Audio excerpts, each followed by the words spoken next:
Hello, and welcome to the Weekly Scroll Podcast. My name is Ryan. And I definitely can grasp horrors from beyond human understanding.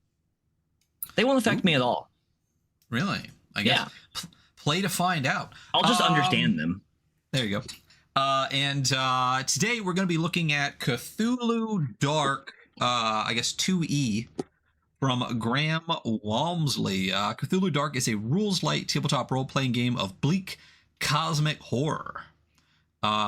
So we're gonna look at that. One of the reasons I really wanted to look at it, and have been for a while, is because Trophy Dark is one of my favorite games of all time, and that hacks CTHULHU Dark a bit.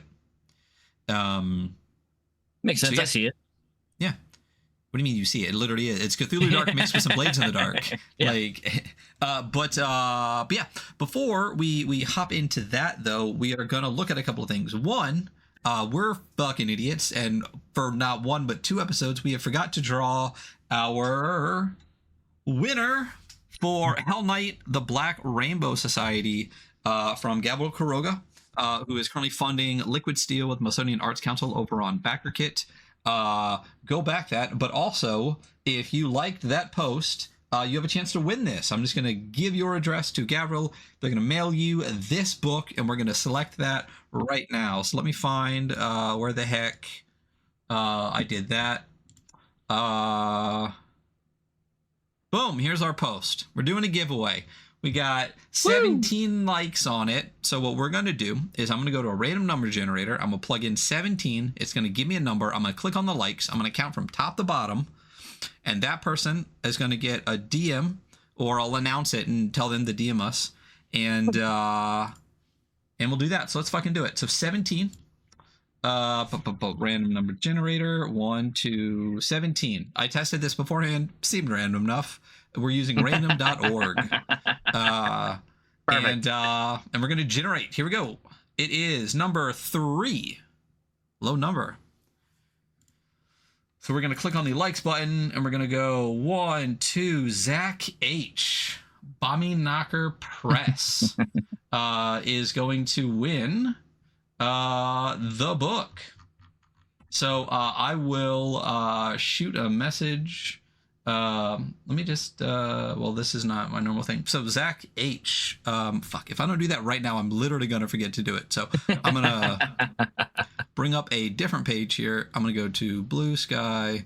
I'm going to go to this page. Nope, not that one. And I'm gonna make a message, say at Zach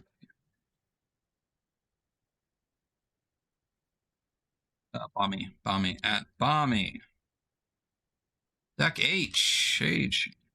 You want shoot me a DM with your address, and we'll get the book shipped out. Boom, we did it. And then I'll let Gabriel know that, and we'll get that out. The second thing we want to talk about real quick before we start is the International Players Review. This is a dope zine putting out by Golden Achiever. This is issue 2. You can find it.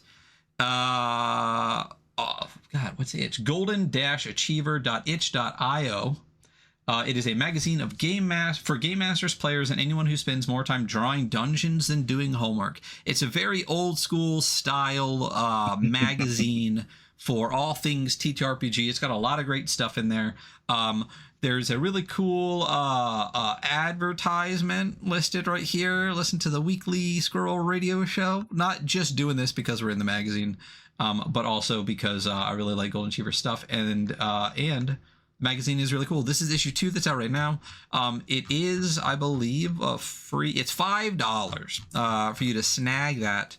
But well worth it. It's 28 pages of new monsters for your fantasy game, new spells for your fantasy game, Tower of Evil Hexcrawl scenario, Foolish Mortal, a full solo dice game, interviews, comic, fantasy short story, and more. So it's literally like just a plethora of random TTRPG stuff, from bits and bobs to full adventures and small games. So definitely worth, if you will.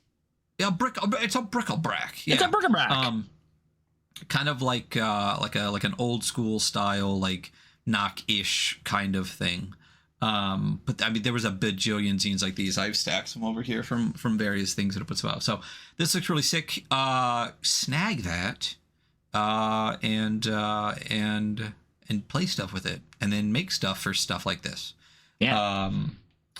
And I think that's it for the pre-show stuff. That's it for the pre-show stuff. So today, as I said, we're looking at Cthulhu Dark, technically Cthulhu Dark 2E, and what I have in my hands is the leather edition of the game. No one. Ryan's got the limited edition of the game. Yeah, and I didn't. So it is a beautiful leather version. It's got the dope logo on the front. It's got this cool signed nice. thingamajig. I can't remember what this thing is called. But yeah, but it's called something. It's a plate, some kind of plate. I don't remember. But I did get this on the secondhand market. I did not back this originally, unfortunately. So I spent way more on this than it was originally on the Kickstarter. But I do have it, and it's gorgeous. And then, like, I don't know, like less than a month later, they announced on the new Kickstarter that they're reprinting the original one for like $30. So doesn't matter. I have this one, and obviously I was going to go for it anyway. Cthulhu Dark. Is there anything else we need to chat about before I hop into the intro for Cthulhu? Yeah. Yeah, getting really. No. Yep. What he said. That's what I said. That's not what I said. That's what crazy people in Lovecraft stories say. There you go. So to intro the game a little bit more, as I said, Cthulhu Dark is a rules-light tabletop role-playing game of bleak cosmic horror from award-winning designer Graham Walmsley. Graham won a gold Ennie for their work on Trail of Cthulhu, which included the survival horror supplement Cthulhu Apocalypse.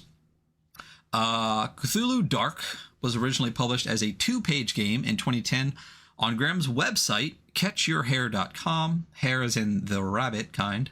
And then in January 2012 on Drive-Through RPG, I hunted the internet to try to find the original 2-page version. I don't believe it exists anymore because the version on Graham's website takes you to a 4-page version, which is the same as the free Quickstart version. And the 2-page free edition on Drive-Through RPG is $3 and has 4 pages in it. So I don't know. If anyone has the original 2-page version, I would love to have that just to have it. But what is free and available out there right now is the Quickstart version. So if you want to throw a couple bucks towards Graham on Drive-Through, you can get the free 2-page version for $3, but it is the same version as the actual free 4-page version on their website. So if you don't want to spend $3, just get the other version that is exactly the same. That is the Quickstart. And then I said that free 2-page version went to Drive-Through RPG January 2012. So the game came out in 2010, which is crazy when you think about it. It's 15 years ago, even though 2010 to me feels like 2 years ago. Graduated high school in 2010. Child. In 2011, Graham published Stealing Cthulhu, a guide to Lovecraftian storytelling for role-playing games. And previously, in 2009, they published, I believe it was their first book, Play Unsafe, a book about how to tell stories and play better.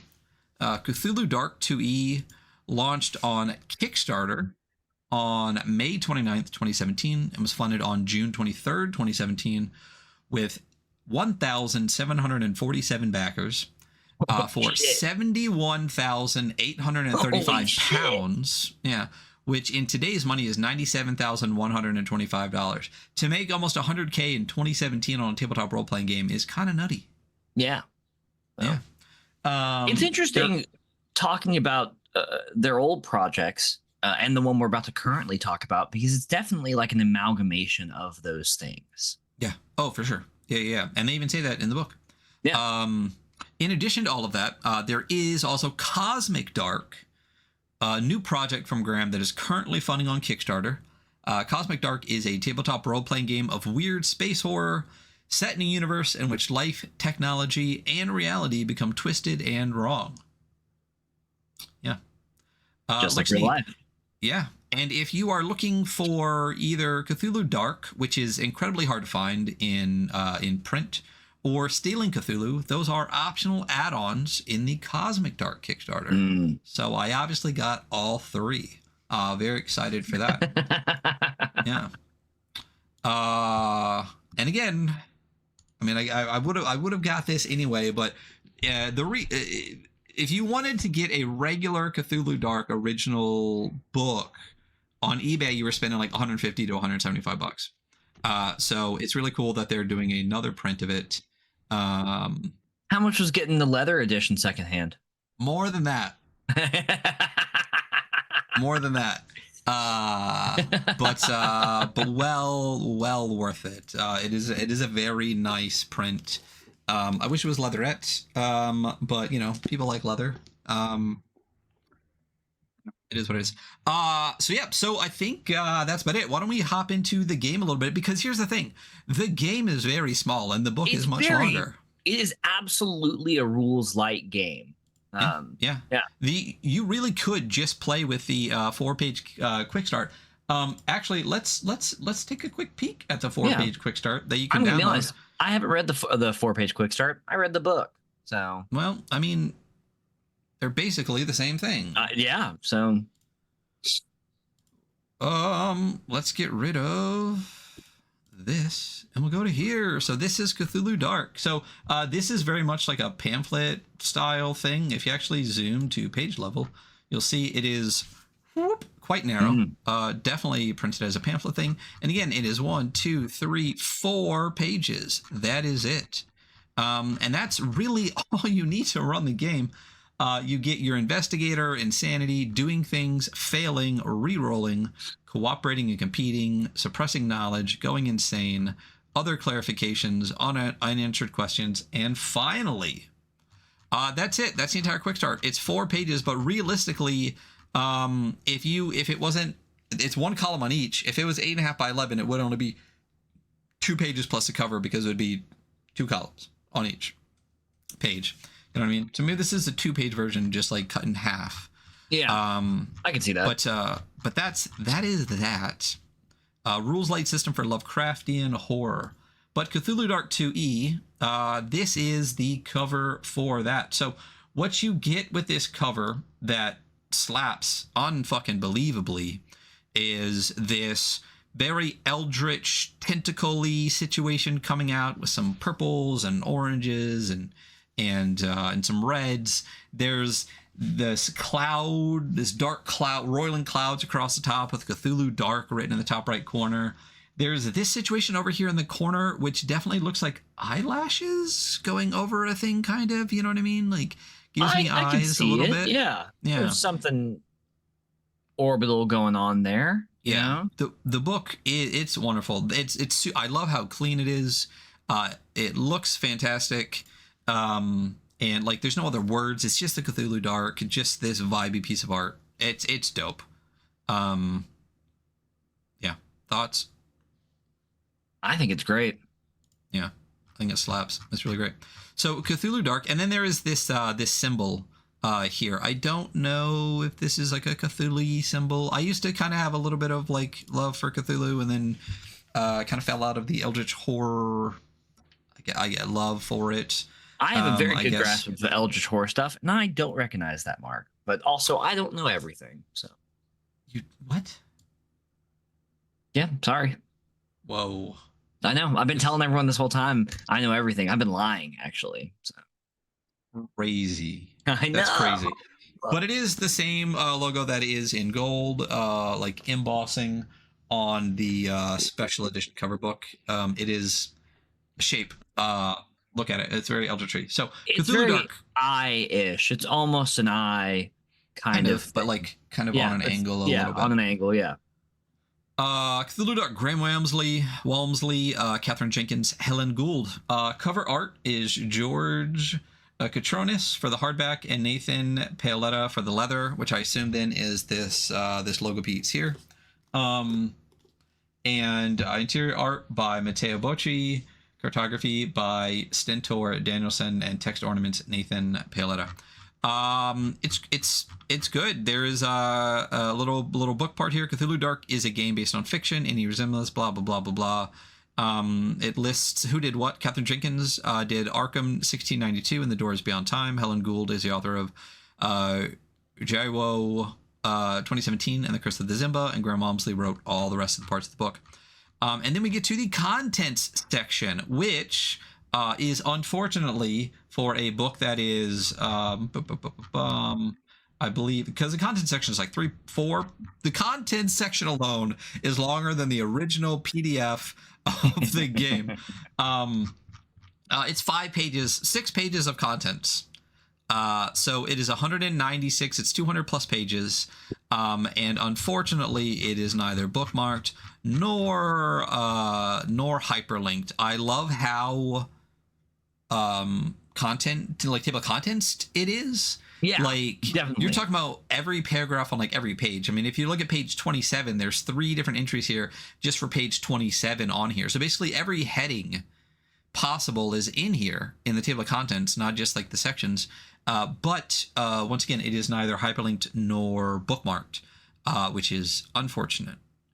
But you get the player section, which gives you the rules and the rules in detail. And then you get the director section, which is a massive section from page 23 all the way down to page 63. And then from page 63 on, you get some settings and adventures.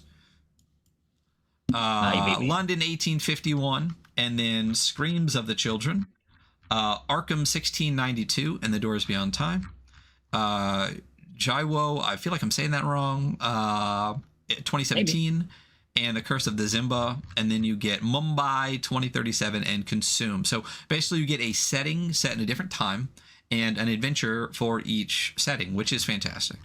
And then in the back you get appendices, which include Hacking Cthulhu Dark and design notes, and then a bunch of handouts, like all the handouts you need for it, which are really cool. We'll get to them when we look at the back. Yeah. A lot of them are handwritten, and they're actually handwritten. It's not just like a font, like a cursive font. Which is great. It is funny that like they went the extra mile for that. Like it's good, but I do always laugh when someone's like they do like the handwriting fonts typed out stuff for a game. Just write it, or the cursive font. I'm just like, this is actually kind of hard to read. Yeah. But also you could just write it and scan it in. It's 2025. You could. We have the technology, you know. And the letters in the back are very legible. I will say, for being in cursive, they feel like letters. Not bad. Absolutely. I'm going to change something in my lighting real quick because it's annoying me. That's better. So yeah, then we get to some of the art pieces here. The art throughout is dope. I really love the style here. It definitely has a kind of a bit of a woodcut kind of style, but gothic horror for sure. Like the black shading, it's all black shading, lines, pointillism. It looks really, really fantastic all the way through. This is a picture of a people looking at something. The woman in the front holding a flashlight. The maid behind her has a hand over her mouth, kind of in shock. And then there's a grumpy man in the back with a lantern. A lantern and a flashlight in the same panel, by the way, you know. Technology, you know. Yeah. At what point did we have both? There has to have been a point where we had, I mean, obviously we still have lanterns both right now. Yeah, so getting into the player section. So here's the thing that's interesting about this book, and this is a conversation that Hunter and I kind of had at the before the show started, and a lot of time we'll talk a little bit sometimes, and then but today I was like, you know what? No, we need to save this for the show, and we're gonna talk about it a little bit as I continue to be annoyed by my lighting. So here's a little the brief to start the thing, right? Do you ever feel that you're losing control even though you present a mask of calm to the world? That one push could make you snap, turning you into a screaming, desperate creature? Welcome to Cthulhu Dark. This book begins with the Cthulhu Dark rules, which you can use to start playing immediately. You'll then find more detail about how the rules work and how to use them to best effect. There is then a guide to writing horrific mysteries, then a guide to playing them. Following that, you'll find 4 settings for Cthulhu Dark: London 1851, Arkham 1692, Shiwo 2017, and Mumbai 2037, each of which has a mystery to play through. Let's start our journey into horror. So the way the book is laid out is you get the rules just as they are. Then you get the rules in detail, which is a lot more explanation of the rules. Mm-hmm. Then you get the section in a guide to writing horrific mysteries, and then a guide to playing them, and then settings and mysteries for them. Now, when we first started kind of talking about this, before we jump into all of this, you said too much book. There's a lot of book in this book. Like, I think you told me I'd appreciate it more after reading the design notes by Graham, and I actually do appreciate what. Oh, I was gonna say, and you're like, but I don't. Fuck you. No, but I think I do actually, seeing that this is like an amalgamation of several things, and then like I think you also briefly mentioned that like you don't necessarily need to read every single word. You know, listen, if you go through this book all the way, you will fucking know how to write an adventure for Cthulhu Dark, and you will have no questions about it. You know? Yes. And maybe we should go through before we talk about this a little bit more. But like, I view this, the layout of this, like the structure of how it's put as. And listen, I know Blades in the Dark is kind of our punching bag here on the show. Yeah. Well, it's such an easy target. So it is, and I think this, if Blades was written like this, I might like Blades. Yeah. Because the problem is, what this book does, I think, incredibly successfully, is separate all the parts that you need, so you can just go to the section that you need to run it. If you just want the rules, it's like 2 pages long, and you can just get the rules. If you want the rules with more explanation, you can go to that section. If you want how to write a mystery, you can go to that section. The difference is, in the Blades book, all of those sections are stuffed all into the same part. There is no way to separate it out. I've asked over and over again. I know that Blades, there's a new Blades backer kit out right now. It's like 150 more pages of Blades. And I said, what I really want to back is Blades with 150 pages less, with all of that stuff separated out into those sections. Because what I want is just a 20-page, like, give me just the rules of fucking Blades in the Dark. That's what I want. I understand rules. I don't need all of the editorializing and explanation and everything when I'm just trying to figure out the rules. And what this book does is give you that. It gives you just the rules. And if all you want is just the rules, you have that without all the explanation. But if you do want to hop into a little bit more explanation, just go to that completely separate section. And kind of also to your point, if Blades in the Dark didn't repeat itself several times over and over and over, it would be 150 pages less. Yeah. And there is some repeating in this, but it's because it's specific. It's not as egregious. But it's because it's just for that section, right? Yeah. You know what I mean? Like, there's stuff obviously in rules that's going to be repeated in the rules in detail because it's the rules with just more. So like, you're going to get it again. And so I love the way this is laid out, because this could just be a zine. This could be a tiny little zine that's all you get. But the fact that if you want, and you don't even need to read the entire thing, we can look at a rule, and then if you want to go to rules in detail, but you only want to know why the insight roll is the way it is, you can just go to the insight roll part. But the fact that it's separated, and you don't have to have all of that extra detail and in-depth kind of editorializing to just get the rules, is just amazing to me. This is kind of the peak. You know how we say, like, to give a little bit of the rules before you do character creation and then like the rest of the stuff? This is kind of the peak of that, where instead of just getting the basic rules, it's literally the basics of every rule before you get to the more in-depth part of the rule and everything too. And I really, really enjoy it. So let's actually start going through this, because I think the best way that we're going to go over this is to really just go through the rules, not in detail, like the regular fucking rules of the game, the rules light version of the game, and then maybe touch on a couple of the parts in detail, touch on a bit of the mystery, touch on a little bit of the setting, maybe go over the appendices a little bit and move on, because what we need and what we want from this is just the rules of the game. And then we can discuss the structure of the game afterwards. So let's just go through the rules of the game, which start on page 13 and end on page 14. That's it. It's literally the quick start rules are pretty much just those 2 pages. So, your investigator. Why don't you make one while we do this? Yeah, let's do it. Okay. So, choose a name and occupation. Describe your investigator. Take a green insight die. All dice, including your insight die, are 6-sided. Can I just say how many zines we've looked at, I think even just this year, where you, like, right off the bat have no idea what dice you're using for the game.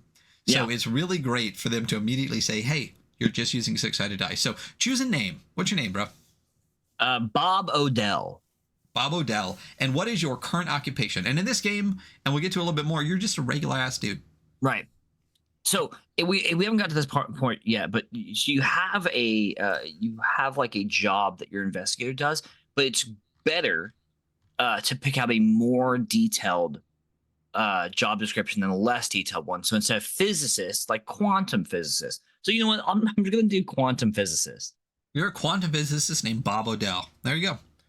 So we talked about you're going to take a green insight die. So take a green insight die. Okay. There you go. There you go, buddy. You got one. I took it. So mine's blue. Is that okay? I guess as long as it's a different color than all the rest. Yeah, there we go. So insight. Your insight shows how far you can see into the horror behind the universe. So it starts at 1. So your insight is currently at 1. Mm-hmm. Okay. When you see something disturbing, roll your insight die. If you get higher than your insight, add 1 to your insight and role play your fear. This is called an insight roll. No real reason to put that in parentheses there. That's literally just what it is. Is your insight real? Can you really see a deeper truth, or is it just insanity? Sometimes it is hard to tell. I love that. I'd probably play that differently based on what character I was playing too. Absolutely. You know what I mean? Like, Absolutely. Sometimes I would definitely be like, no, my character doesn't see it deeper. He genuinely is going insane. But maybe Bob Odell, the quantum physicist, his insight is actually a deeper understanding. There you go. Because he does have generally a deeper understanding of kind of the world. Right? Yeah. He is the inner workings of the universe. Yeah. Of our known universe. Yeah. Our known and like knowable universe. Yeah. Yeah. So that's it. And I love the mechanic right there off the bat too. You start at 1, and every time you have to roll, if you get higher, it goes up, which obviously means the higher your insight gets, the more difficult it is for it to go up, because the number to beat goes up each time, which is super clean. I like that. Investigating. When you investigate something, roll. There's 3 things here. It says 1 die if what you're doing is within human capabilities, and that is your human die. Okay, so as long as it's just a regular ass human thing, climbing, jumping, swimming, you get a die automatically. You also get 1 die if it's within your occupational expertise. So if you're doing something within the expertise of quantum physicist, which is a pretty narrow window. Yeah. That's interesting though.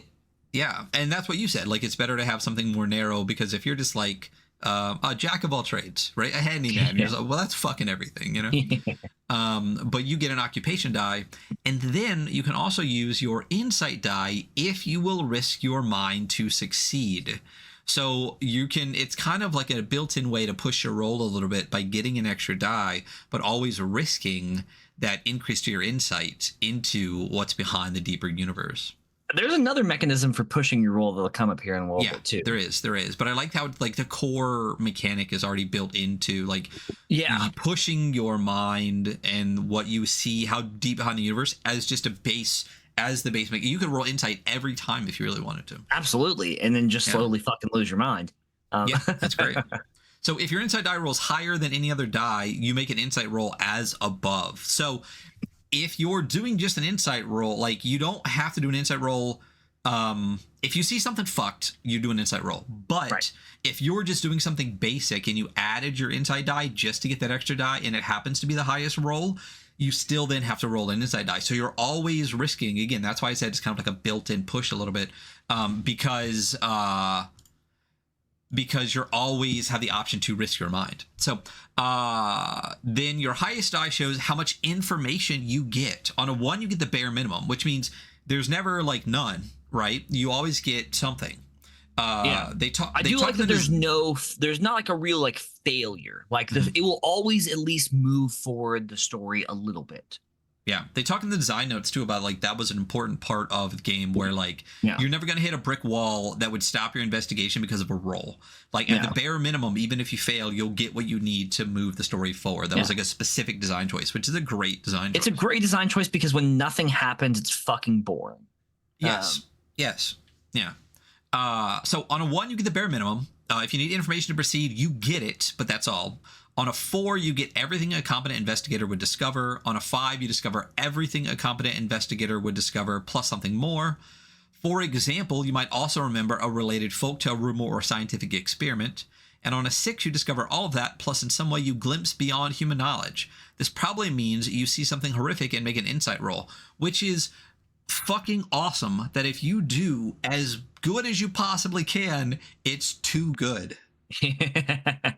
I love that, like, the sweet spot is 4s and 5s. Yeah, and absolutely. that, like, what that I try to think that there's another game, and I can't remember what it is, where if you succeed like too good at magic, it's actually bad because you overcharge it or something. I can't remember. It might be a little piece in Mouse Ritter. Yeah. It might be a piece in something else. But I love that mechanic where if you do too good, that's actually too good. Yeah. It really narrows the window in, which gives you, and it also has another built-in nothing never happens thing. Yeah. Where at 6 you get everything, but also that, you know, it could be bad. I really enjoy that a lot. So there's an example here. I'll summarize it. So basically it says you're investigating your great uncle's manuscript. On a 1, all you get is an address. On a 4, you discover that your great uncle was researching some people at that address. And on a 5, you discover all of that, and that he was researching that they were plagued by dreams and visions, one of whom was at that address.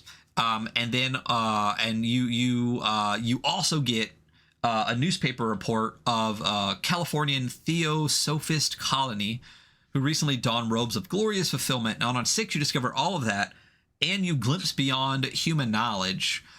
So you actually have one of those visions. That's a great example. It's great. Yeah, absolutely. Yeah. Truly terrifying, you know? Yeah. And it shows you, I don't know, it's just, I mean, there's no way to say, it's a great example of like the stages in which you nothing not happens, and you get either as much or above and beyond what you need. So doing other things, which is basically not investigating, it's other stuff, right? When you do something other than investigating, you roll like normal. If you roll insight, you do an insight check as normal. And again, the highest die shows how well you do. 1, you barely succeed. 4, you succeed competently. 5, you succeed well and make it something extra. On a 6, you succeed brilliantly, get something extra, and maybe more than you wanted. There's another example here that's a great example. You're trying to escape a hotel. On a 1, you crash onto an adjoining roof, jumping out of a window, and you attract attention. Mm-hmm. On a 4, you land quietly. On a 5, you land quietly and escape the pursuers. On a 6, you land quietly and escape your pursuers, but as you glimpse back, you see that they're twisted and inhuman. Yeah, you see the weird fish monsters that are pursuing you after you slept in the hotel in a weird town. Yeah. So I love that the mechanic obviously is it's the same thing, but it lets you basically do investigation as a thing, which is the core of the investigative horror game, right? Or anything else using the same mechanic, but obviously in like a slightly different way, which is great. It's great when you don't have to use multiple different systems or subsystems within a game, and that it all still flows really well. Failing, if someone thinks the story, this is really interesting to me. There's a little bit of like, it's cooperative competitiveness, I guess, in the game, which is really interesting. Yeah. It reminds me of another mechanic. Remind me to remember that in a second. So if someone thinks the story would be more interesting if you failed, they describe how you might fail, then roll a die called the failure die. They can't do this if you're investigating and you must succeed. Love that. You know? Right.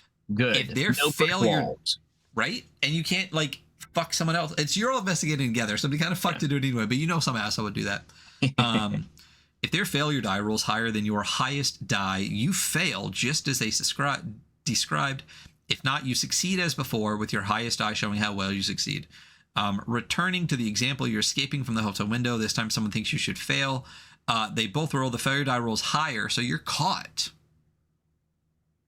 Bum, bum, bum. It's interesting because the game it's not about winning. Like, it's very much in the Trophy Dark sense. You probably all go insane and die at the end anyway. Absolutely. So if someone's like, nah, bro, like, it's not that easy. And why I say it's not that easy, I think we've talked about this game multiple times on the show. There's a game called Archipelago that I really, really, really love. Right. And it is a very much a narrative game. There is a rule in the game. There's a mechanic in the game where Basically the game is played as like you're just describing shit that's happening and doing whatever. And if you need to succeed at moving your story forward, you can just be like, I climbed a mountain, right? But anyone can hop in with a mechanic of the game that says, but it might not be that easy. That's like a key word phrase in it. And then you have to go back and describe more challenge in what you did. And that reminds me of this a lot, where you could just be like, no, like you got away really easy. I think it'd be more fun if maybe there was some more risk involved, and you can roll against the person to do that. It really reminds me of that. It's not that easy bit from Archipelago, which I really enjoy. We should do Archipelago sometime on the show. We absolutely should. We've talked about it enough, and I've actually read it before. I need to reread it, but yeah. I got it. We played it at one point on the show. I did with the folks over at Gilded Troll. It's fun. Really great. So trying again, if you include your insight die in a roll and you're not happy with the result, you may re-roll all the dice, all of them, including the insight dice. If you didn't include your insight die, you may add it and re-roll. So at any point you can do a re-roll. Afterwards, look at the new result. As before, the highest die shows how well you do. And if your insight die is higher than any other die, you must make an insight roll. You may re-roll as many times as you like. This is, I think, is one of my only questions in the game. You can just re-roll over and over and over and over and over again. Right. According to this. So, right. But if your insight die does roll higher, can you just be like, nope, and I re-roll. Because couldn't you then just re-roll until you get a 5? Until you get the best. Yeah, I probably would put a limiter on this at my table personally. I like the idea of like you can re-roll, and it's kind of another push, because obviously if you hit a 6 on any of your die, it's going to be like it is like a negative consequence, right? You go beyond what you needed. You see beyond. It's a success and a failure at the same time. It's a success and a failure. So like, frankly, I would probably put a stop on this after a few re-rolls. I'm not really sure off top how I would do that, but I'd probably put a limiter on this in some way. I think what I would probably do, and you know what we can do, is always jump down to the in detail part and read the trying again part and see more. Should we do that now or when we're done with the rules? Let's do it now. I feel like it feels natural to do it now. Let me say what I would do, and then we'll see what they do. I would personally have 2 stoppers on it, right? If your highest die rolls a 6, you can't re-roll again. Agreed. Or if your insight die ever rolls higher, you can't roll again. Agreed. I think those are good ones. Yeah. So let's jump down to the rules in detail, which, again, the regular rules are 2 pages. The rules in detail are 1, 2, 3... 15, 16, 17, 3, 4, 5, 6, 7 are 7 pages. So it's almost 3 times as long to give you the rules in detail. So that's the failure die. If you include your insight die in a roll, you may re-roll. If you didn't add your insight die, you may add it and re-roll. That's this whole section here. So it says you can re-roll as many times as you like, providing you include your insight die. This is dangerous. It tempts you to roll repeatedly at the risk of your insight increasing each time. Ooh, wait. So there are 2 reasons your insight might increase: because your insight die rolls high, forcing you to make an insight roll, or because you roll a 6 and glimpse something horrific. So both of the things that I say would stop it. If when you re-roll, you roll a lower result, that lower result stands, you can, of course, roll again. If on your original roll someone rolled the failure die against you, they do not re-roll the failure die when you re-roll. Instead, you must match or exceed their original result to win. Here's an optional roll. When you re-roll, describe your investigator doing something that enables them to try again. So I guess this is saying that you can re-roll as many times as you want, but if your insight roll is higher, or insight die is higher, you would have to roll an insight roll every time. So you could re-roll it 5 times, and if your insight roll die is the highest one 5 times, you're rolling an insight roll 5 times. Yeah. That makes sense. Well, then, yeah, there's a limiter in and of itself. Boom. It says the example. When I definitely would not, even if it didn't say this here, I definitely would not let someone add their inside die for a roll, and then if they go to re-roll to take it out, I'd be like, no, buddy, you're keeping that in there. Well, you can't. I don't think the rules say that you can't. You can only re-roll if your inside die is part of it. Oh, right. It does say that. You're right. Yeah. For example, when you roll to decipher an Indonesian folktale, you get a 3 as your highest die. You want to do better. You describe your investigator spending the night in the library, painstakingly comparing the folktale to archaeological research. You roll again, adding your inside die to the roll. This time you get a 6. You found out everything, perhaps more than you wanted, which you would then roll an insight roll because you got a 6. So that makes sense. So that's the limiter self-imposed. It kind of, I like when you can do whatever you want and kill yourself, like blood magic, or where you can just be like, no, you can cast it as many times as you want, but every time you do, you hurt yourself. There's also one of my favorite things in any video game ever was the grasp of, is it the grasp of Malik? No, I think that's the different version. There's a gun in Destiny where you kind of need it to be Oryx, but you fire and you never need to like reload or anything, but every time you fire, you're hitting yourself for like points. So you can like just keep shooting and shooting and shooting, but you're like killing yourself every time you shoot it. And I just love that mechanic in any game. Too bad Destiny wasn't a better game. Bro, Destiny 1 was fire. Destiny 2 is just hot garbage. Sorry, Destiny 2 wasn't a better game. I genuinely think that Destiny, if you literally just crop out the Taken King, like the Oryx expansion to the fucking game, that game in and of itself is one of my favorite games of all time. I think the lore is amazing, the gameplay was amazing, PvP at the time was great. Anyway, cooperating and competing. To cooperate, everyone who is cooperating rolls their dice. You take the highest dice rolled by anyone as the result. I like that. It's a lot of die. To compete, everyone is competing. Who is competing rolls their dice. The highest dice wins. I mean, same shit, right? On a tie, anyone who wants to reroll may do so, but they have to add their insight die. Insight wins. Whoever has the highest insight wins. If that doesn't resolve it, everyone rerolls. So we can look at competing and cooperating again a little bit later in the more detail, because like, why would you do that and why wouldn't you do it every time, you know? Yeah.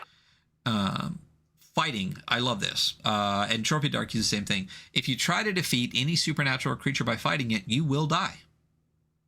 Perfect. Because of course you fucking will. Yeah.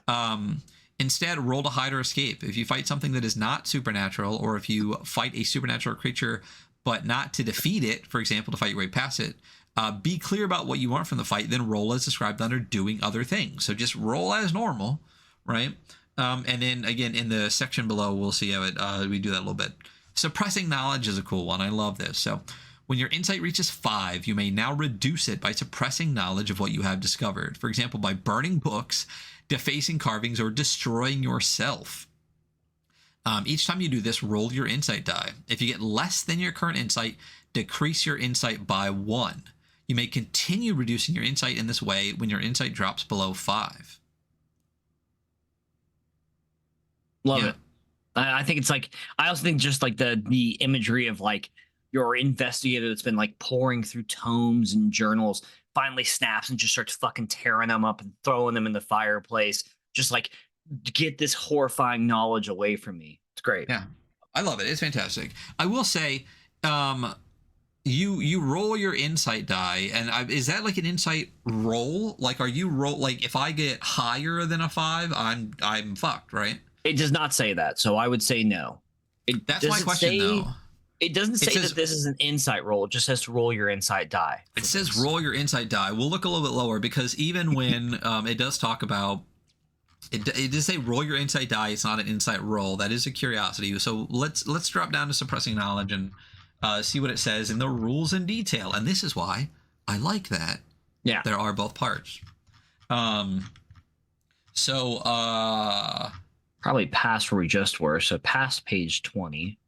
Yeah. If you try any supernatural creature, if you fight... Oh, it's on 21. Oh, here we go. Now, when your insight reaches 5, you may now reduce it by suppressing knowledge of what you have discovered. I also love that, like, in this section, it's not just saying suppressing knowledge. It's the whole line, so you can really find where you want. That's the header here, is the whole sentence I just said. So this often creates conflict with other investigators who don't want you to burn books or shoot witnesses. Shoot witnesses. To start, it says, to reduce your insight, you must erase all trace of the horrors you have found. It can provide a good ending to the game. Everything descends into chaos as some investigators try to destroy everything, while other investigators try to stop it. When you suppress knowledge, do something that feels like a big step for your investigator. Don't just hide a book, burn it. Don't just ask a witness to be quiet, shoot them. Shoot them. You can't suppress knowledge in the same way twice. If you burn one library book, you can't just burn another book for another roll. Do something new. Try burning the library or the librarian. It's funny because in design notes, the creator talks about like trying to write in like a more like less informative and almost like funnier voice. I don't remember exactly how they word it.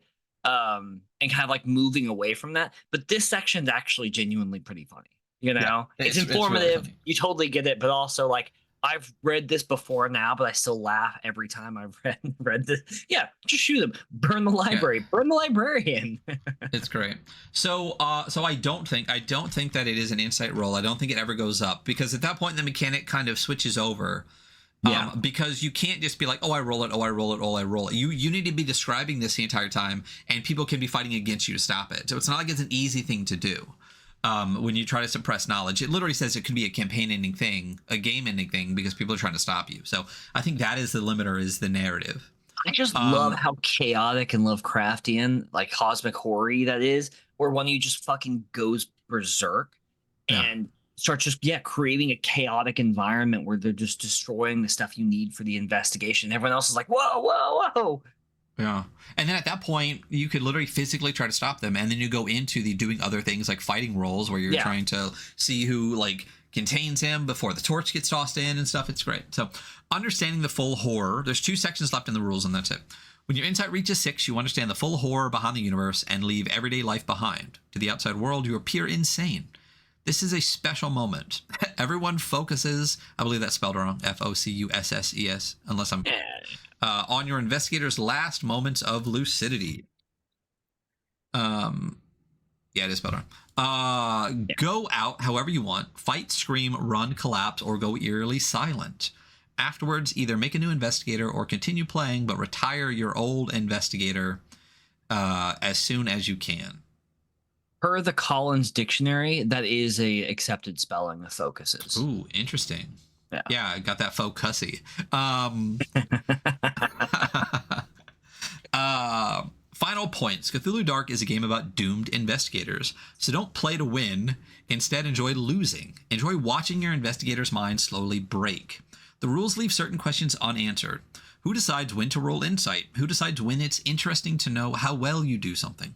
Who decides whether you might fail? Decide the answers to these questions with your group. Make reasonable assumptions. And that's the whole game. And I love it. And I will say, amazing. I feel like we have numerous times gone over like games that are precursors to games that we enjoy and have been disappointed numerous times. Absolutely.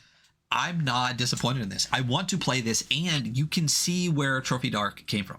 Yeah, absolutely. I think this is great. I think it's really interesting. I do think this is like, you know, the crux is that your characters don't like level up and get better. They just continuously get worse, more insane. Yeah. Until they die. And so you need a group that has a good understanding of that. Because as someone who's run several funnel adventures, which is just like your characters getting murdered over and over again, even telling my players that, some of them reacted negatively, which seems dumb to me. It does. Yeah. So that's make sure you know your party. Yeah, I think that's a part of the thing with Trophy Trophy Dark as well, is it says over and over and over again, like in the beginning, like you're doomed, you're fucked, you will not survive this. You like, it'd be really difficult to be like, I didn't know I was gonna die at the end, bro. Like it's literally like the core of the game, and it says it repeatedly. I think this is fantastic. I really love this. I love how simple it is, and how much depth you get from immediately extremely simple mechanics. Yeah. I will say I do like this. I do like what Trophy Dark adds to it to give a little bit more. But I want to play this real bad as is, and it's interesting. So we went over. Is definitely it takes some aspects from like a more like almost traditional role playing game, and adds it into this, but it's still like it's great, you know. Yeah. I was thinking about this the other day because something kept popping up, and I think I might have said things before, but I was like, what are my top 5 games? And 4 of them come to my head like super easy, and then I have to, and then the 5th one I'm like, well, do I do like a solo game? Because 12 years would be in there. But if it's like a group game, I have 4 games at the top of my head. And then the 5th one, there's just like everything else. And I can't think of it. But Trophy Dark is one of them. But this is great. So this is Cthulhu Dark. And literally it's a 200-page book with 2 pages of rules. and then everything else. So let's talk about the everything else, because we already just talked about the rules of the game, and I love them. And we've said this over and over again. Us here on the show, we are rules light fans. We're getting older. We like less scaffolding in our games. No, you're staying the same age? I'm growing younger, actually. I've got the Benjamin Button thing going on. Benjamin Button, yeah. And I'll have a horrifying end where I go into pre-birth. It's terrifying. Yeah. The beard and mustache will suck in and start popping back out your head. Like, if only. Yeah. Oh, did you read on why it's called CTHULHU Dark? It made me giggle, and I loved it. Where was it? I don't think it was in there. I found I think it was the announcement on Pelgrane Press. Graham put out a blog post that was announcing the Kickstarter, the original Kickstarter, and talked about it's kind of the game design notes in the back in brief, just like 3 stories on how the game was created. But CTHULHU Dark came about because they made a light version of a game. So what do you call a game that's like a light version of a game? What if the game is called like Punch? What would you call it? A Punch Light. Right, but you can't call an Eldritch Horror game light. So what do you call it? That makes sense. So it's called CTHULHU Dark because it's Cthulhu Light, except you can't call it light. You call it dark because it's a dark game, and that made me giggle inside, and I enjoy it. So yeah. So after the section we just went over, which is literally just the quick start. So to play the game, it's literally free because this is exactly what you get from the free quick start version. You can play everything you need just from this. But what you get from the rest of the book is really fantastic. Not only in this, I genuinely feel that like this, the next, after the rules and details section, all of the writing and mystery section is great for any game ever, especially investigation games. It is, I think, right up there with the in certain ways better even than the Warden's Manual, the new 1E Warden's Manual, which I think the Warden's Manual is better than the game itself. As far as information to run a game, and I think it is, I think up there too is all of the GM parts of Apocalypse World are really fantastic. I think if you read this, if you read the Warden's Operation Manual, and you read the GM parts of Apocalypse World, you will not ever find 3 pieces of instruction on how to be a good game runner and kind of a game writer than those 3 things. This immediately goes right to the top of my list. If you're running anything that requires investigation whatsoever, writing a mystery, writing any aspect of that, I think this is fantastic. So the next section is the rules in detail. We talked about this already. You go from 2 pages to 7 pages and really dig deeply into not only more not editorializing, but more explanation of the rules, a little bit of why they're there, but you get a lot of expansion on the rules, which again, I love that there's 2 separate parts here, because you could easily just put the rules in detail out as the rules of the game, and then feel like you need to parse a little bit, which we've said over and over again is a problem that a lot of games have when they write, is they write this is the game instead of separating it. And I've never seen a game that does it like this, and this is now the way I want every fucking game to be. I love it. Or if you're gonna write this is why you have things like the quick start rule section in the back of Merkborg, where you can just have the rules. This does it kind of like as the start and then jumps into a little bit more. So really love that. So we literally get 7 pages of everything we just talked about with more why, with more how, with more everything. And it's great, because even for the simple reason that twice while we were already looking at the rules, we jumped down into that section to get some more clarity, and we got clarity, which is cool. So after that, we get into another dope piece of art of this. It's literally got Lovecraft in the back, but this eldritch business coming out of this, it definitely is kind of it's CTHULHU Dark. Well, they're reading like CTHULHU Dark, so yeah, and the doors beyond time and everything like that. In the back here, I will say that nothing makes me want bookmarks more in this book than what we just did, referencing the rules in detail versus the rules. I'm like, that's exactly what I'm like. Fuck, I wish I could just jump back and forth.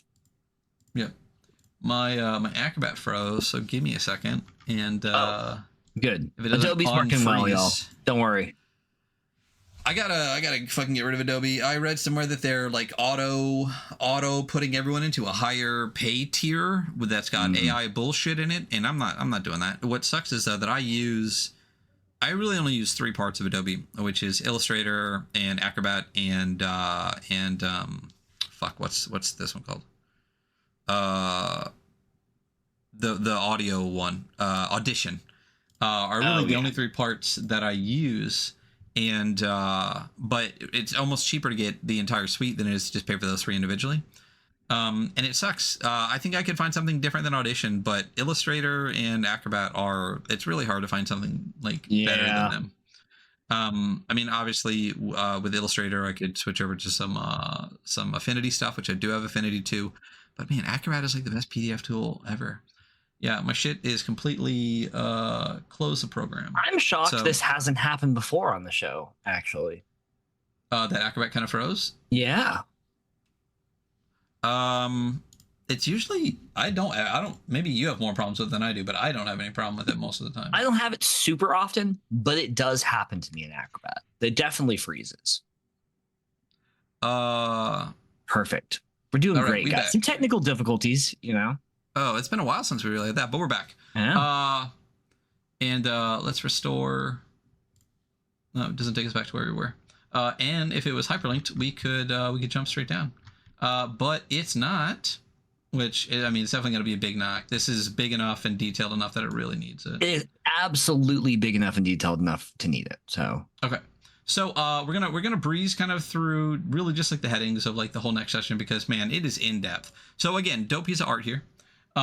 There is one section I need to remember to try to find, but we'll get there. So welcome. This is the director section. Welcome, director. Your job is to guide the investigators through the horror and help everyone have fun. You have 2 jobs.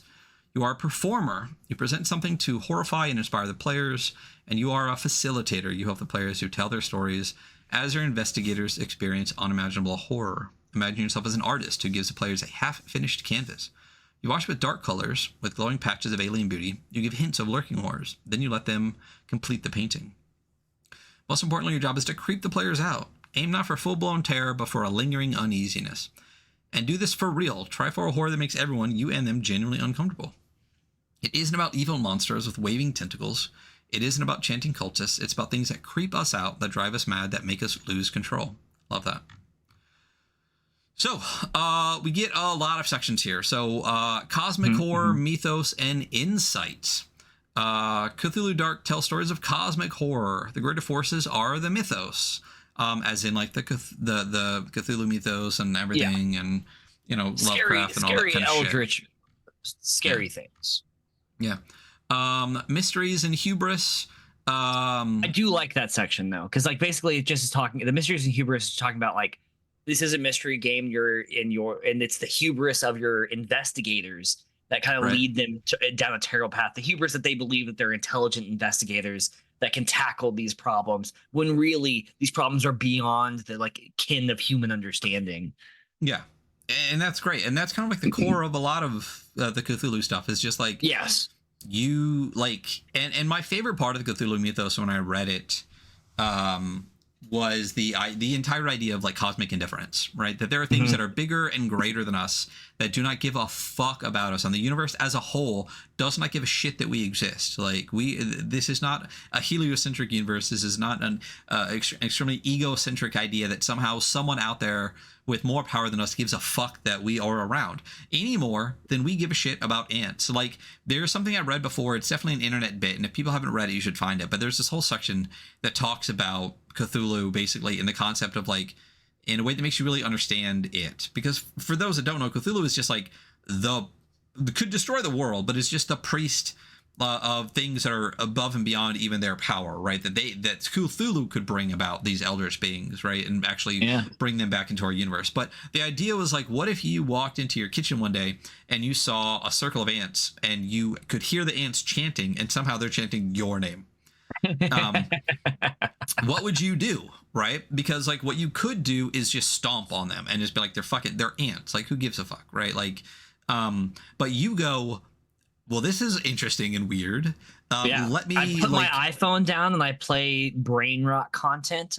There you go, and ruin them. But no, but like, what if they chant you and you just go, let me hear what they have to say, and you lean down and they ask you for something, and you go, and one of them is like, I want you to kill that guy who was like after my girl, and you go, dope. And you just kill that fucking guy. And they're like, yay, look at this god who literally, like, I just asked him to do shit. But me, I'm just like, this is interesting for now, right? This is like, these things that should not be able to reach me are somehow communicating with me. And it's interesting. And then they might go like, all right, kill this other group or whatever. And you're just like, nah, I'm getting kind of bored of this. And you just like pour a pitcher of water and be like, I fucking did it, right? I was about to say, you just wipe them all out. Yeah, they're like those enemy. Like I have an enemy in our anthill. It's like perfect. I'll just pour gasoline down your anthill. So yeah, there you go, and it wipes everybody out. Because eventually, you're gonna be like, fuck these ants. You know what I mean? Like you're not gonna like pay attention. Like you know what I mean? You're gonna sweep them out. You're gonna put down a trap. You're gonna do something to wipe them all out. But for a brief period, they contacted you, and you were in, and you actually listened. And that was kind of like a thing that like I already understood the mythos, but like it was really interesting to be like they are nothing, right? In the context of like the amount of power they have over you, it's a fucking ant. But just the ability, the fact that they could contact you for a moment, and made you interested for just a second is a thing that I thought was really interesting. And that's definitely not a unique thought for me. That's a meme I read on the internet. I don't know where it's from. So there's a section on the themes and the threats, the hook and the final horror, the setting and the power. There's a section here on Lovecraft, which honestly I think is probably the weakest part of this, in my opinion. I'm going to read it. Cthulhu Dark draws on the writings of H.P. Lovecraft together with earlier authors that inspired him and later writers inspired by him. Lovecraft wrote his stories in the 1920s and 30s. His standard settings in New England is the United States, especially the fictional city of Arkham, although his stories sometimes venture elsewhere. While like Lovecraft University. Yeah. While Lovecraft was a superb crafter of horror, he had a blinkered view of humanity. Today, his work often comes across as racist. Mm-hmm. His protagonists were mostly dull, interchangeable middle-class men. That is probably the weakest way that you could say that Lovecraft was a horrible garbage person who was extraordinarily bigoted and racist. Yep. And if you read any of the letters he wrote, you realize that he was absolutely fucking terrible. Yeah. So to kind of just be like, it often comes across, that's not even being like he was racist. That's such a lukewarm take on this. Listen, Lovecraft was like a misanthrope. He hated fucking everybody, and he used bigotry against every single group of people, every race, even like poor white people, like of his same race. He used every form of hate that he possibly could to describe every single person, man, woman, or child. He was an awful person. But like why his horror works is because it relies on his disdain for humanity as little tiny bugs afloat in a sea that they cannot control, comprehend, or survive. That's why Lovecraftian horror works. It's awful, and he's awful, and also it works without all those things, actually. But that's why he was the progenitor of it. Fucking reading his stuff, reading his letters is actually horrifying. So I have one. So we're going to go through part of this just so we can really set all this in. This is H.P. Lovecraft to J. Vernon Shea, September 25th, 1933. As for this flabby talk of Americanism, which opposes all racial discrimination, that is simply goddamn bullshit. The ideal is so flagrantly unsound in its very essence that it would be a disgrace to any national tradition professing it. It is an ignorant, sentimental, impractical, and potentially dangerous delusion, and any sophisticated person can realize that it belongs only to the insincere pseudo-Americanism of the spread-eagle illiterate or the charlatanic word politician. It is what superficial Americans proclaim with their lips while actually lynching inwards and selling select real estate to a restrictive basis to keep Jews and another word that I'm not going to say out. That is a word that is against, I believe it's Italian Americans. In other words, it is not a part of my Americanism, which has any real existence. It is merely part of the cheap American bluff, and indeed is not nominally professed in that southern half of the country, which was once the most important half, and which will probably become so again.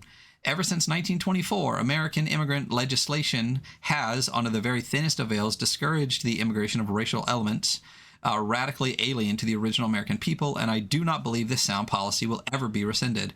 We had this much Hitlerism before we ever heard of handsome Adolf. Yeah, so listen, Lovecraft would love our current administration, man. He'd be all for it.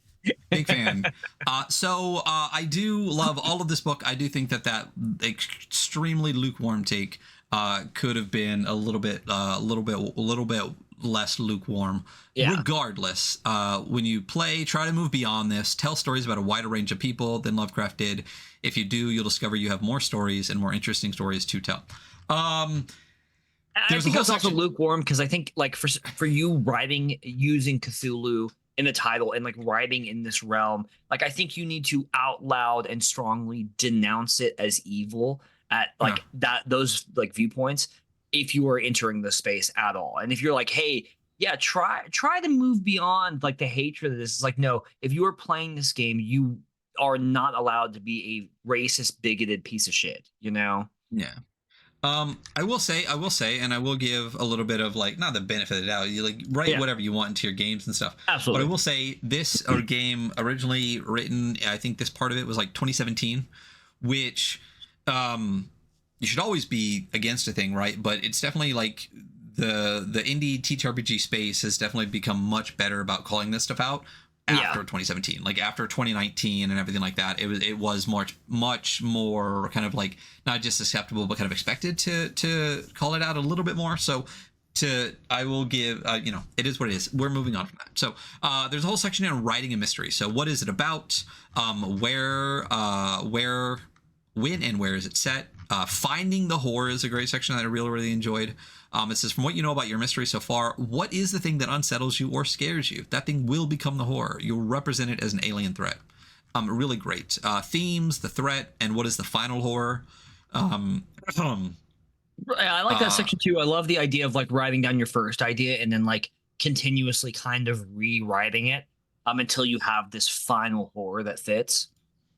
Yeah, absolutely.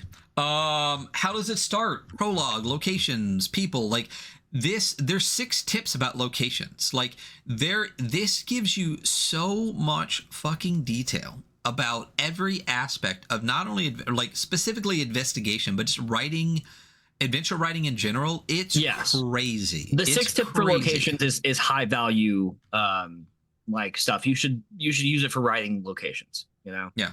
Broad locations are often better than narrow. Spectacular locations are better than mundane ones. Locations often form natural progressions. To get the investigators to a particular location, use a clue to point them there. These are just like the first line of like paragraphs. Yeah. Use locations to ensure that the most horrific events happen late rather than early. And if the investigators don't know that a location exists, they can't go there. So ensure that they do. It's really great. There's a section on creeping horrors, 6 tips on a horror that are really fantastic in general. Horrors about things that shouldn't exist. Try weird juxtapositions. A man smiles as he is buried alive. A stone emits a low hum. Try impossible juxtapositions. A creature that is sleeping but awake. A darkness that glows. The color out of space. Horrors about unnatural life. Horrors about disgust, and horrors about losing control. It's so good. Section on building the horror, travel, sleep, and food. The horror pushes back. Scenes of horror.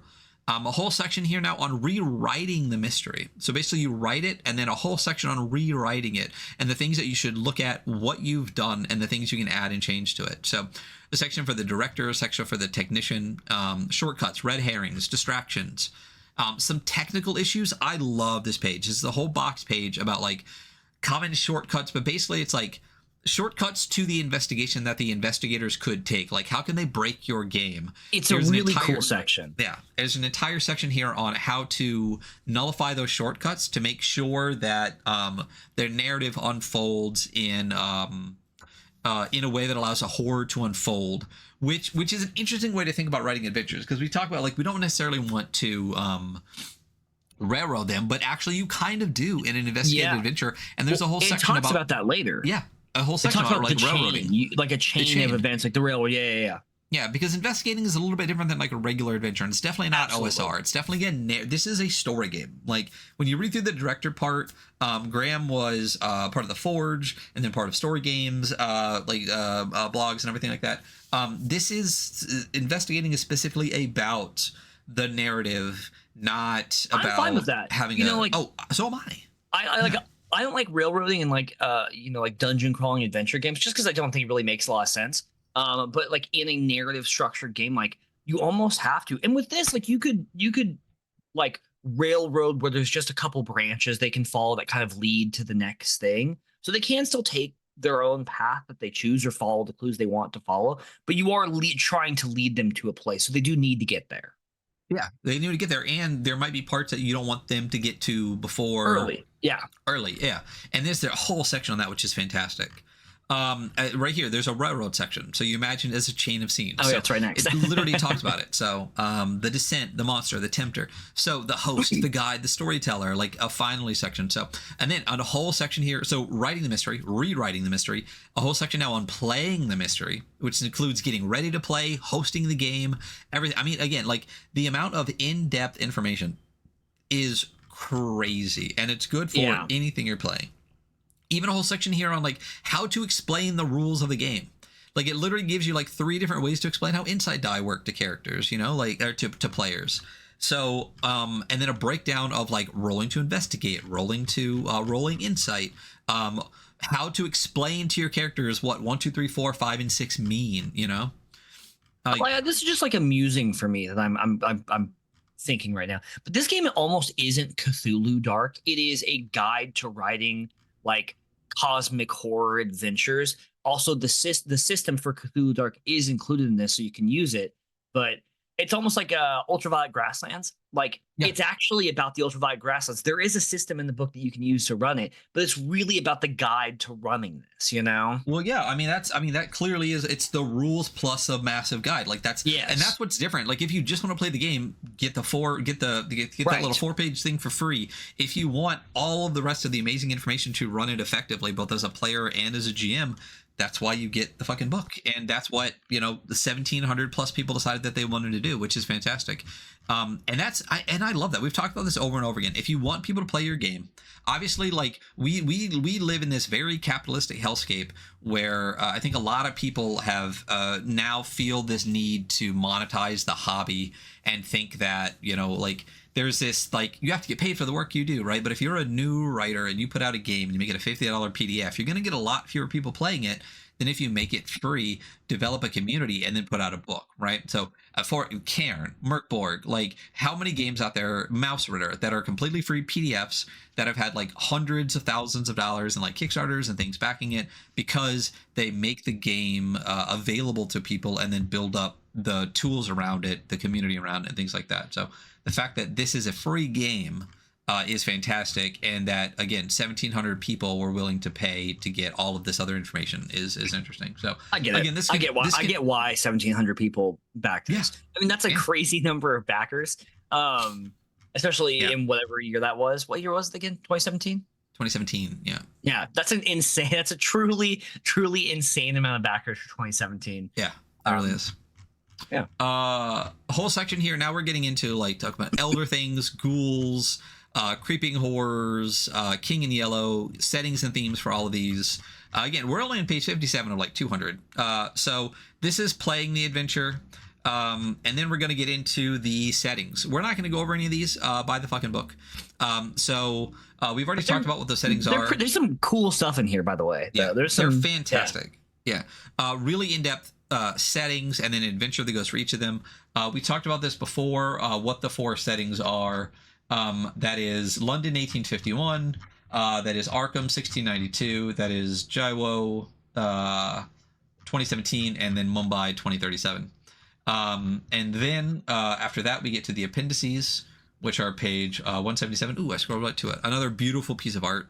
This person laying across these like underground tracks in this very weird, like there's like fruit growing down in this cave. Like it's so good. The art in this is fantastic. The appendices, a couple of things here. One is hacking Cthulhu Dark. So not only does it teach you how to write a mystery, rewrite the mystery, play the mystery, teach people how to play the game, right? It also tells you how to hack the game, right? There's a bunch of rules here. Keep it simple. Try the original rules first. Forget reality. Use the rules to tell a story. Don't add or subtract from rolls, as in like modifiers and stuff, because the math is mathed well. If you want a number that increases and decreases, make it work like insight. never give an advantage without a corresponding disadvantage, and then play test your new rule. And that's it. And then there's a bunch of a whole section here, design notes. Basically, it's the history of the game, why they made it, how they made it, like what's going on. I really love this. It reminded me, as I talked to Hunter a little bit earlier, it reminds me a little bit of Mini BX from Lucas Rollum. When is it Lucas? Yeah, it's Lucas Rollum that wrote that. And they have the a little bit of a GM section, a little bit of like a why of everything in the back of the book, which is really, really fantastic. And then here's all the handouts we talked about that again are literally handwritten, which is great. Letter from Lily, letter from Christopher Miles. It's never a bad idea to just have people like just write it and then scan it in. It's 2025. We have the technology, and that's the game. It's great. It's dope. Let's review it. So it's 200 pages, but the game is 2 pages. It's but again, not really 200 pages. But it is. And I'll argue that it's a book because we've talked about this over and over again. Like we do 5 metrics and only one of them is actually the rules. The rest is everything else. So yeah. I do think this deserves book. What do you think? Oh, absolutely. Totally for that. In that way, yes, it does. But like, if you're listening to this now and you skip to this part to hear our wrap up, so you don't have to watch the whole episode, you don't need all 200 pages. A lot of them are incredibly useful and there's some useful information. But yeah, the rules are like 5 pages, 6 pages, 2 pages. Two pages. So for those that don't know what we do here on the show, we do quantify our terrible opinions with metrics. There are 5 of them for books, 2 for zines. For books, we do art and layout. All these metrics can go up to 10 points, 5 being bang average, 10 being nothing beats it. Art and layout is the art and layout of the book visually, the quality and quantity of the art, and the visual layout of it. Usability is how usable is it at the table? Does it have bookmarks? Does it have hyperlinks? Are the sections well sectioned so you can get to the information you need when you need it? The rule set is obviously the rule set of the game. If it is a unique rule set, do we like it? If is it a hack of a rule set, is it a good hack? Originality is exactly its originality. Is it original in any of the ways we talked about? Art, layout, usability, rule set. Does it have unique and different things to it than other games have? And then value is bang for your buck. It is how much game you get for the money you spend. I did if you could jump into that page and bring up the drive-through RPGs of a couple of those, because I X'd out those pages. So let's start with art and layout. So so the art is great. I know we scroll through a lot of it. There's a lot more full page pieces, but almost all of the art that we're going to find are full page pieces, and there are a ton of them in the game. Again, we scrolled really quickly through them, but there's a lot, and they're all beautiful. I think the cover is fantastic. I think the layout is great. I like the font choice. I can't remember what it's called. It's something Gothic, but it's just a very nice sans serif font. It reminds me of the way Die Sugars does layout with their font choices and things. Okay. Very straightforward, very readable, very legible. Only apparently focuses with 2 S's is totally fine. But I think it looks good. I didn't find myself, even though it's a lot of writing, the way that they separate out the headers and things like that, I didn't find that it was too much. I think the margins are a really nice size, which really helps with an 8.5 by 11. I agree. I think it's good. I like it overall. I think pretty standard for regular layout, but I think the cover and the art throughout is really fantastic. And I do like all the little page decorations that they put on everything. So what do you think about it? Yeah, I think this is definitely incredibly serviceable. I definitely think it's like above like what we would say is average. The art's really good where it is. When you get into later into the adventures that I know I said I didn't read, but I actually did skim, the cartography, the maps for them, really cool. I would say that this is a solid something. It is. Yeah, it's definitely a solid something. What are you thinking for that something? I mean, good, really good, Yeah, I think it's either good or really good, but we have to pick one of those. I'm trying to think, it's hard because we're talking about a game from 2017, which I know isn't that long ago, but like the way that people make tabletop games has really evolved, and so I don't want to be like overly critical, like visually at least. But I could have used a little bit more spot art, a little bit more page decoration here and there.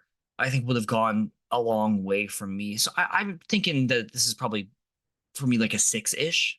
I could argue a 7, I think, but see, I don't find the lack of I think here, so I'm gonna go back to the game right through it, and we're gonna look at one page, and I'll say why why I think the style of layout that they chose made me and why I think this is good for other people. So this is a standard page, right? When we look at 8.5 by 11, we said this before, the headers being as bold as they are and separated, I think makes a huge difference. The paragraphs all being separated, like with a line, makes a huge difference. So it doesn't feel like, you know, it doesn't bump up and bump up to feel like a brick. Oh, no, it's still visually. Like, we're still talking about the visuals of this, right? Yeah, I guess it's true. The big margin, but also even just the location of the page number, pretty high up and big in the page. As you scroll through the pages, it really fills that space, and anywhere where there really is a lot missing, there is a little page decoration. So like, I think what you're saying is totally viable, but I'm not missing necessarily. I don't think, like, for example, on a regular book, if this page number was in the corner and you had all this white space at the bottom, it would bother me. But the fact that that page number is there really, to me, fills out that space really, really well. I like the way the boxes are used. As I scroll through this, there was never really a page where I was just like, damn, that feels like a whole, remember when we looked at stuff where like a half a page is missing? There's definitely no massive holes. You're right. I will just say, like, the spot art that you have, which is like a triangle kind of symbol. There's like a little like Eldritch symbols, yeah. There's a diamondy symbol, a triangle-y, like kind of wave symbol, and they're just like, they're a little uninteresting, you know. And the sun symbol. Yeah, I see where you're coming from a little bit. I think it doesn't bother me as much as I think it. I didn't notice as much as I think you're noticing it. Yeah, well, I mean, you're wrong, Ryan. So yeah, it's a possibility. Your opinion is wrong. Yeah. I think so. Layout wise, I think it would be a 5, right? So looking at the art, I think the cover is fantastic, and I think all of the individual like full page art is really great. And there's a lot of pieces of that. And plus, you said like the maps and things like that. I think because of how much literally full page art there is, and the art, I mean, again, we didn't look at all of it. When we look at pieces like this, like, that's crazy. Like, that's fantastic. This like lion of fire coming out of a church as people burn around. I think with the amount and quality of the full page art, to me, I think this probably bumps it up more towards really good to me. I just know we've been trying to delineate more with like our ratings and be more discerning. And I think as far as like layout goes, like, it's a very serviceable layout, but we've seen a lot of games that have a lot of really good art and then like a even more like serviceable layout that's still incredibly easy to understand, and like, and I guess that kind of spills into usability too. I just don't feel like this one's a 7. All right, I'll go with the 6 on this. So this is good. It's good. Yeah. Above average. Usability. This is going to take some dings on usability. So, as far as like the text being usable, it is incredibly usable. It's divided up incredibly well. There's, like we were talking about kind of in the layout section, it's laid out in a way that's really easy to read. And even when there's a lot of words, which you all know how much I hate a lot of words, it's incredibly like non-cluttered on the page and easy to parse out. The sections are divided up in a way that is also like incredibly logical. And please, for the love of God, some of you creators, read this book and see how it's divided up and be like, oh yeah, that does make a lot of sense. Where definitely I think Ryan and I are going to take the hits, are going to give the hits on this, is that like, it's a fairly large book. It does not have any bookmarks or hyperlinks. And while like hyperlinking, again, we're looking at through like the lens of 2025. That's what year it is, right? Yeah. Bookmarks existed in PDFs way before that, though there really isn't a reason why it shouldn't have bookmarks. The hyperlinking thing, I'm a little bit like more flexible on for something at this time, but the bookmarks is like, that should be in there. The table of contents is already laid out and it's amazing. And it's like, once again, laid out very usably, where individual sections, like you have multiple like entries for a single page, which is great because that stuff's there and you need it. But like, as I'm going through the book, like, bookmarks would be great. Even while we were just doing this episode, we wanted to reference the rules in depth while we were talking about the rule, and we had to scroll down and manually find it. And frankly, a lot of people read these things digitally now, especially when your product right now is only available as a PDF. We'll say it does feel good reading the physical book. Yeah. Well, I'm sure, Like, but the thing is, you can't. Really good. If you want to get the fucking physical book right now, you got to go pay a markup for a previous owned copy or wait for the new one to release. Until the new one does release, which is happening. I will say the only knock I have on usability on this is the hyperlinks and bookmarks, which is a big knock. But every other part, like as you said before, the way that this is separated out into the parts that you actually need is, to me, is such a highlight. It's such a massive highlight to this book. The one thing we complain about like so incredibly often with so many other products, like this thing is what absolutely has addressed that issue. Oh yes, that part, yes. The hyperlinks is the thing that's missing. I think it needs to take a ding for that, but other than that, I mean, I'm pretty high on this. I think because even the way that they separate out every section and stuff, like I'm pretty high on this. So I think even without what are you thinking for this? God, I'm thinking that if it had hyperlinks and bookmarks, that'd probably be as an easy 8 at least. I would say with hyperlinks and bookmarks, it would maybe even be a 9. Yeah. Just because how delineated sections are, you know? Yeah. Well, it's just, again, the concept of usability is how easy is a book to use. And the fact that you can read the rules and then go read the rules more in depth so you understand them better. And then have the whole section on not only like how to write the adventure, but how to rewrite it and play it. It's there's so much usability in this. So I'm probably, what do you think, like an 8 even for this? I'm thinking a 7 for this, maybe. So it's a lot of book to navigate. It's a pretty big knock for me that I have to scroll through this. Like, really, genuinely, it is. But you're saying it could be a 9, and you're dropping it all the way to a 7 because in 2017 there were hyperlinks and bookmarks, it'd be a 9. Yeah. I think that we went 6 for art and layout when I was thinking 7. So we should go 8 for this when you're thinking a 7. Okay, that's fine. And we'll split the difference on... I still think I mean, for me, I'm maybe weighing the knocks heavier than you're weighing them. You're still accounting for them and they exist. So and 8's still fine. I still think it'd be a 9 with those things. Yeah, I just think that like how well that they do all the rest of the usability makes that thing higher for me. So I think I'm a little bit internally frustrated because I started and stopped this several times. Like I had to get up and go do things. So I'd reopen it on my tablet or whatever, and then I'd have to be like, fuck, I gotta scroll to where I was. Where did I go again? Yeah. It would be great if they did re-release this with some hyperlinks and bookmarks. It is 2025 now. Let me do it. I'll do it. So, rule set. It's small. It's super light. I like it. I like it a lot. Great. I love it. I'm going to rate the rule set incredibly high, by the way. So, all right. What are you giving it?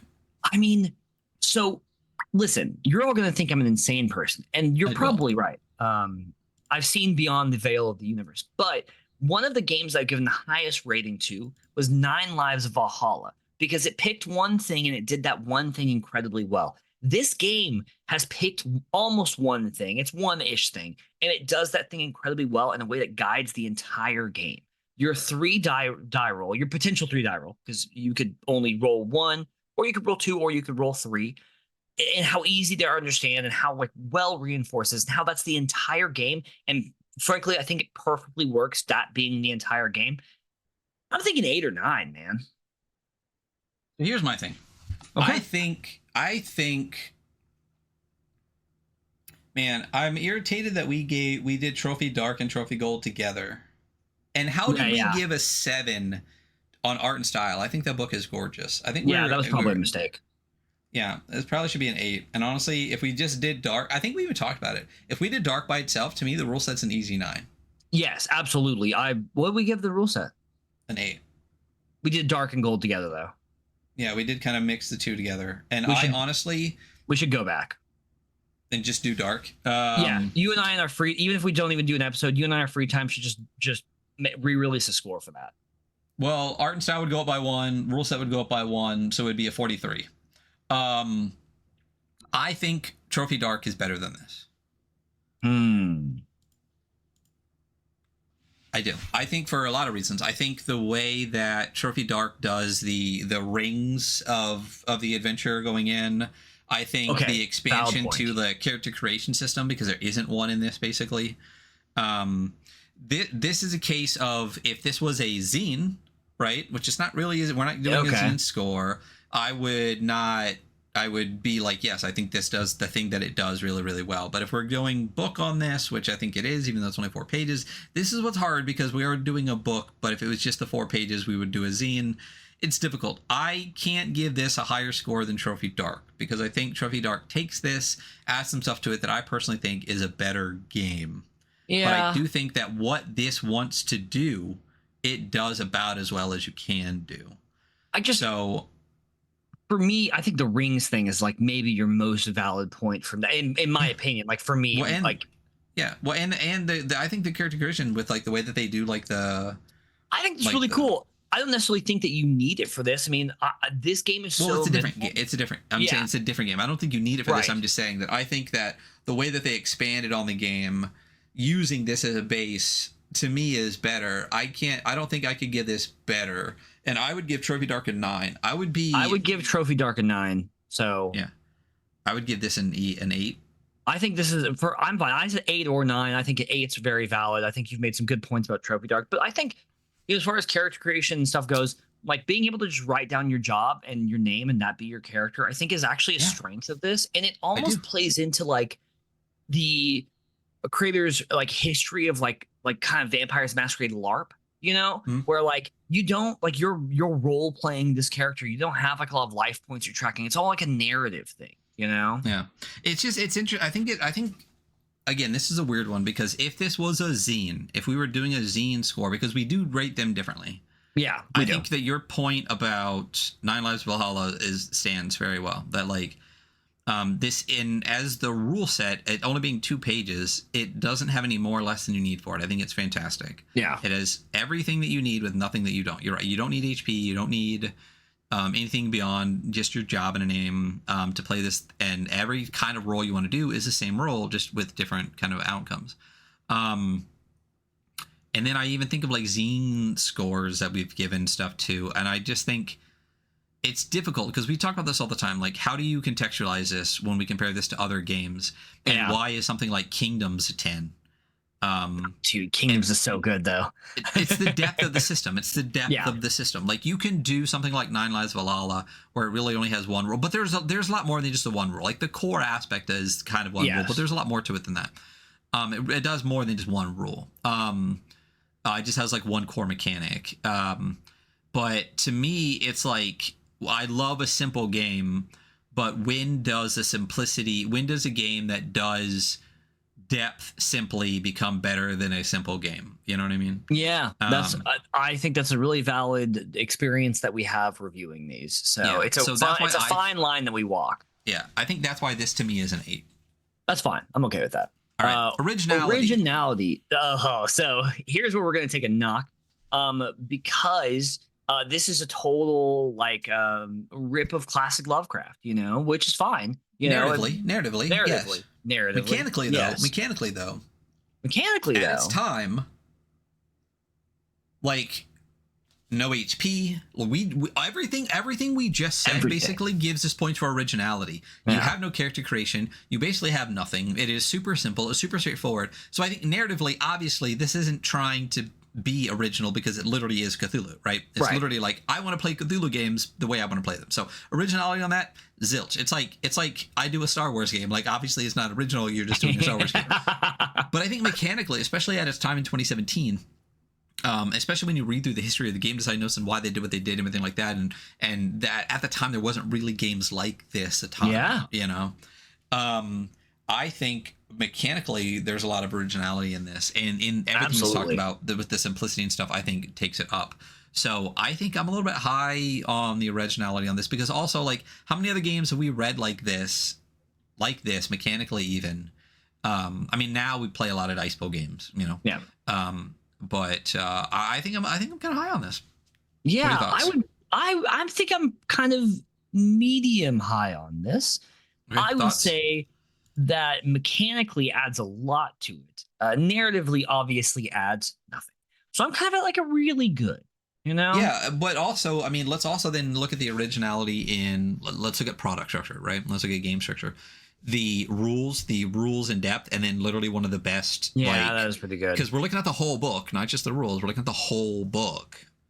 Okay. You get a lot of book. There's a lot of book in this book, and the way that they do this. I'm between a 7 and an 8. I'm good with whichever one you say. I am also between a 7 and an 8. I'm having a really hard time figuring out which one I'm more at. So, because I'm like trying to. What's up? I'm probably at a 7. Okay, let's do it. Yeah. Value. How much does this cost on Drive-Thru RPG? Drive-Thru RPG, PG. The PDF is $14, but it is on sale right now for $12. And I don't know if it's one of those drive-thru sales where it's like always $12, always on sale. But it's like just change the price, I guess. But yeah, I mean, I think even full price $14 for a 200-page PDF that's a complete game, and also for like the adventures in here are not like the setting adventures are chunks. They're huge. They're huge. Yeah. They're massive. If we look at the table of contents, because we can't look at the bookmarks because there aren't any. Don't know if we said that yet. All of London 1851 is page 63 to page 97. So you're looking at over 30 pages of setting and adventure, and that's one of 4. And also the other thing, look at. Oh, what were you gonna say? The settings, like you can hold on to the setting past the adventure that's in there and continue to run in that setting. You know? Yep.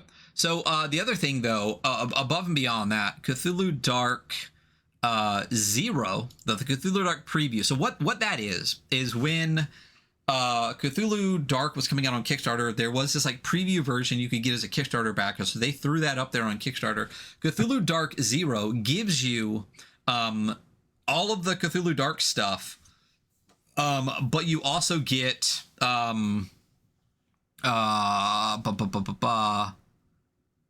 preview version of Cthulhu Dark Kickstarter, which is the rules, and I think all of London 1851, if I remember correctly. And that's so it's $20, which cost more than the regular one. But you can get a softcover print out of that for $34 if you want. So you can at least get, part of the book for free. I think the price is jacked up on that because it was supposed to be like a Kickstarter reward. So you would get a code for it, so you could get it at cost or whatever. Makes sense. But that is available if you physically want it, because as far as I know, Cthulhu Dark does not have a print-on-demand version on Drive-Thru anymore. Do you see that? What?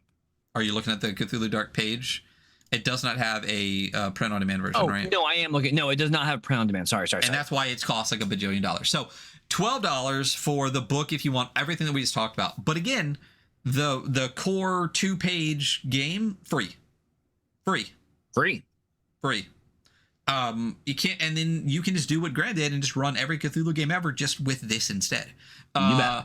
So that's, I mean, we've said this before. It's hard to not give a free game a high score. Yeah. But I do think you're not getting the whole game if you just use the free version, but the free version exists. It's kind of like that. So I'm probably pretty high on value on this. Me too. I think even for $12 to get this, and then any other like Cthulhu like adventure game or like horror mystery game, you can run easily. You could port this over. It would take almost no effort. You could run Monster of the Week in this and not do all the PBTA stuff if you want. Like, honestly, you could I would basically just run every PBTA adventure just with this instead.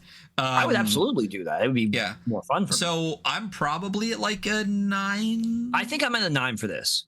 Yeah, also, because once again, hard to not give a game that comes out for free a 9. So yeah.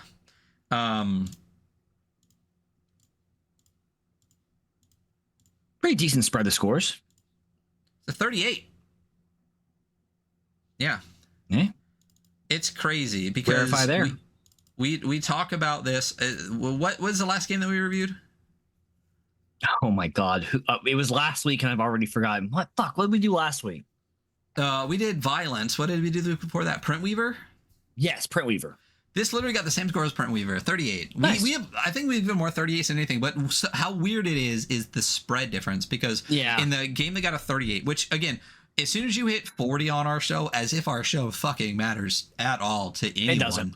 You're really in the top, like maybe 10%, maybe a little bit less of all those games. So 38 is a pretty good score. I would say our average score is probably around like a 35, 37 -ish. We should review worse games. we're very blunt and honest and critical, but we're not mean. So I would never review a bad game. It's hard to review things that we don't like too, because we do have to read these, and like it already is kind of hard sometimes to read a game a week, which is why sometimes we miss an episode a week. But reading one that we don't like. We've never done games we don't like unless we felt the need to do it and got too deep in. Like some of the precursor games that we've read that we wanted to read because we've read hacks of them. We should have just bailed. But even then, it was never that we didn't like the game. It was that we didn't like the product. You know what I mean? Yep. Like, I think Blades in the Dark is a great game. I don't like the book. I think that White Hack is a really interesting game. I don't like the book, you know? I would love to read the earlier version of White Hack so I could better understand it. Because it's like an iterated on product that doesn't give you the context. Right. But when you look at the spread of scores on this, art and layout got a 6, value got a 9, and still got a 38. So like, now before we finish, does art and layout really get a 6? Are we good on 6 for art and layout? I'm fine with it. A little above average. It's good. Yeah, I'm fine with it. Okay.